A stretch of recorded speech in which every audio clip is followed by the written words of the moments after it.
They broke my toy and hit my mom, the child cried. Then the bikers rode toward the factory. The sun was sinking behind the rusted rooftops of Hollow Creek, casting long shadows over cracked sidewalks and boarded-up storefronts. 6-year-old Lily clutched the remains of her favorite doll, its porcelain face shattered, one arm dangling by a thread of yarn. Her eyes, red and swollen from crying, scanned the horizon until they landed on the rumble in the distance. It started as a low growl, then grew into a thunderous roar. 5 motorcycles emerged from the dusty road, chrome glinting in the golden hour light. The Iron Reapers, locals called them outlaws, but Lily knew better. She'd seen them help old Mr. Jenkins fix his fence last winter. She'd watched them hand out blankets at the community shelter during the ice storm, and now, with tears streaming down her cheeks, she ran toward them. "They broke my toy," she whispered, her voice trembling like a leaf in the wind.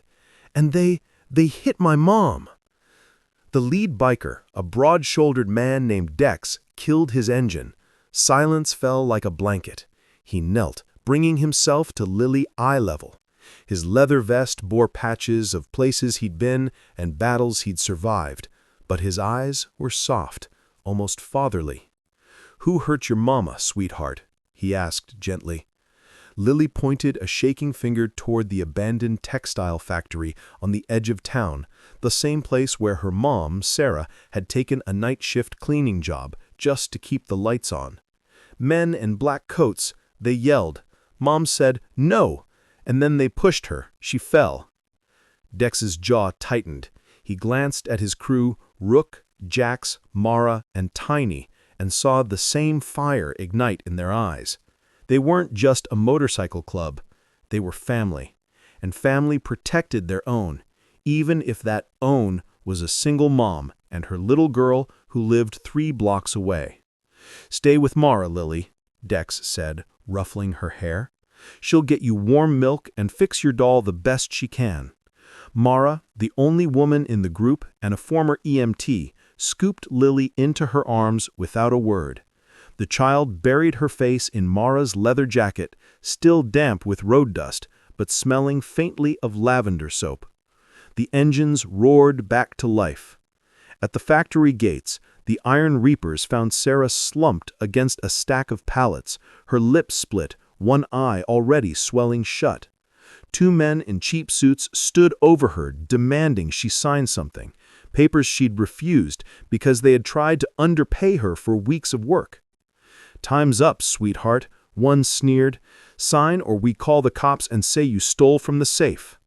Before he could finish, Dex's boot crunched on gravel behind them. The men turned and froze. "You picked the wrong woman to threaten," Dex said, voice low and steady. What followed wasn't a brawl. It was justice, swift and surgical. Jax and Rook disarmed the men, while Tiny stood like a wall between them and Sarah. Dex snatched the papers, scanning them with a practiced eye. Wage theft, illegal termination, threats. He crumpled the documents and tossed them into a puddle. "You're done here." The men scrambled into their car and sped off, tires screeching. Dex knelt beside Sarah. "You okay?" She nodded weakly, tears mixing with blood on her cheek. "Lily, is she safe with Mara?" Back at the clubhouse, a converted garage lined with mismatched couches, fairy lights, and photos of fallen brothers, Lily sat on Mara's lap, sipping warm milk. Mara had glued the doll's face back together with careful hands, stitching its arm with red thread. "Good as new," she said with a wink. Sarah, wrapped in a blanket, watched as Dex handed her an envelope. "We called the labor board. They're opening an investigation tomorrow. And this," he paused, "this is from us, enough to cover rent for 2 months. No strings." Sarah's breath hitched. "Why would you do all this for us?" Dex looked at Lily, who was now showing her repaired doll to Tiny, who pretended to be terrified of its evil stare. He smiled. "Because once, a long time ago, nobody stood up for me when I was that age, and I swore if I ever had the chance, I'd be the one who showed up." That night, as the moon rose over Hollow Creek, the Iron Reapers didn't ride off into the darkness. They stayed. They grilled burgers, told silly stories, and let Lily fall asleep on Dex's shoulder, her doll tucked under her arm. In a world that often felt cold and cruel, sometimes heroes didn't wear capes. They wore leather vests, rode roaring machines, and carried kindness in their hearts, louder than any engine. And sometimes all it took was one child's whisper to awaken the protectors among us.